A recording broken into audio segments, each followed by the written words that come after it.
Hey class, today we're going to talk about the Roman Republic. Um, you'll find the first page in your packet to be useful. This is an overview of the following two slides, which cover the organization of the early republic's government. As you can see, the Rome, kind of like Sparta, had different elements to their government. They were a republic form with oligarchical monarchy, democratic elements. They had two council who were the chief executives of the government, acted as judges and the head priests. They would serve as generals of the armies, much like the Spartan kings would lead the armies back in the day. They had an oligarchical element as well, a senate, which served for life. The members were born into this group. They were members of the first families of Rome that could trace their history back to the founding of the city. They passed laws and controlled the state budget. Finally, there was a people's assembly, the so-called Assembly of Tribes, that would approve or reject the laws of the Senate, decided on whether or not to go to war. After all, they provided most of the soldiers, and acted as a final court for cases. Now, many of the People's Assembly members were bought and paid for, so to speak. They were in the back pocket of the senators, and so that was certainly a matter to be concerned with in the early Roman Republic. Now, on your sheet, you see where it says the basis of power and the limits on power. I want you to fill that part out and complete that part based on this slide. So I'll give you a second to do that. I'm assuming you've paused the video. Now let's continue. There were problems of the Roman Republic based primarily on social class tension. The patricians were the rich. They were the wealthy, the influential, and the plebeians were the common folk, the little people. Now, there's three primary reasons why there was a lot of social class tension. The first is the money and influence of the patricians. Rome had started off as a city on 7 hills. The people, or the city rather, gradually expanded eastward. We'll learn about this tomorrow. But the rich, these rich founding families, lived in the cities where walls protected their property, where walls protected their valuables. They were wealthy enough to buy their way out of military service. They didn't have to serve in the army. Or they would hire people to serve on their behalf, to serve in their stead. The patrician status was inherited, thus that was passed from generation to generation.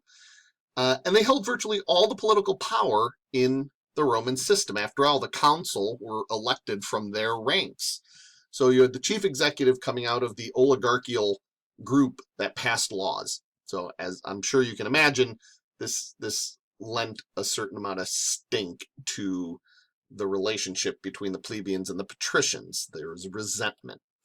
The plebeians lived outside the cities. They were primarily farmers living on plots of land, often owned by the patricians.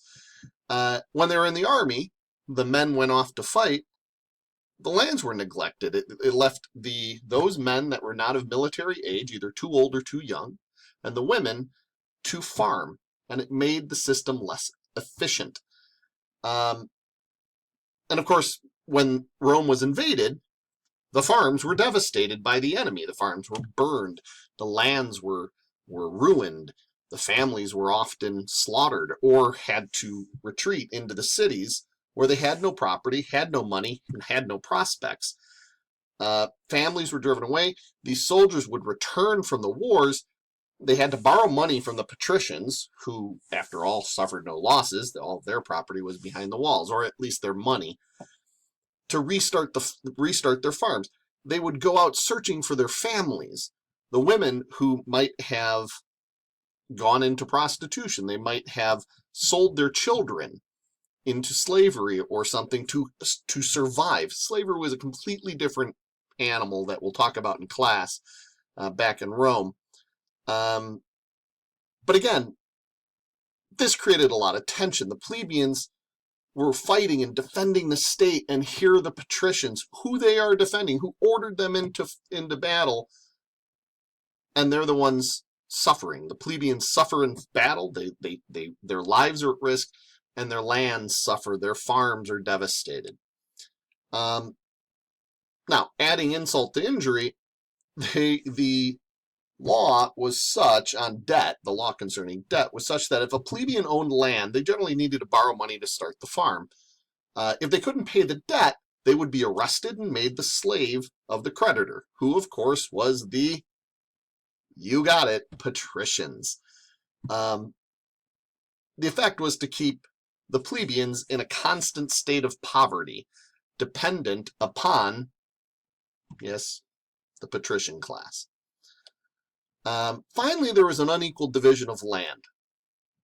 All the land acquired through war theoretically belonged to all the people in trust. The government held the land in trust as a benefit for all the people. But who controlled the government? Yes, the patricians controlled the government. So they used public lands, ostensibly public lands, for their own benefit.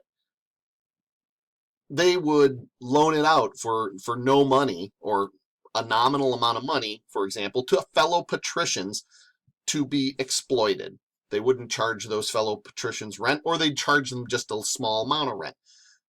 And over time, the patricians began thinking of these public lands as theirs.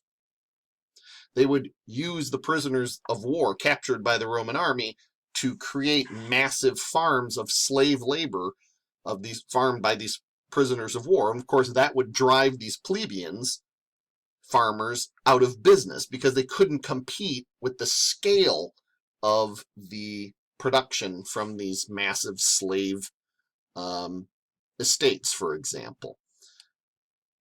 Well, what ultimately, in a situation like this, it's untenable. And of course, what happens? Threats of revolt. By about 450 BC, the plebeians revolted, threatened to start their own city near Rome, and then return, since they're all the soldiers, return and conquer Rome, slaughter all the patricians, and start fresh. And of course, the patricians were a little nervous about this happening. So they authorized legal changes throughout the system. It starts with the table of laws. Much like the law codes of other societies that we've studied, they publish a legal code, and it's ostensibly pro-plebeian. Okay, first it cancels all the debt owed by whoever owed the debt.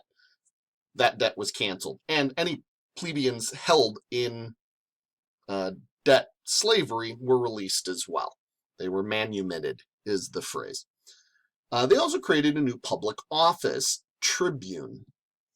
There were 2 of these officers appointed from the plebeian class.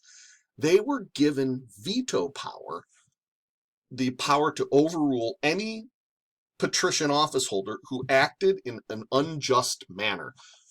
Who does this sound an awful lot like from the Spartan system? Write that down as an answer to one of your questions. The tribunes could not be arrested either. This is a big point as well. They were protected in their ability to look out for the best interests of Rome. The laws were called the Table of Laws because they were cast on bronze tablets and erected in the central marketplace, the Forum, in Rome and all the surrounding villages, so that everybody could see the law, everybody could know what the law was, and could read it. Hopefully that is ringing some bells as well. Who did that as well?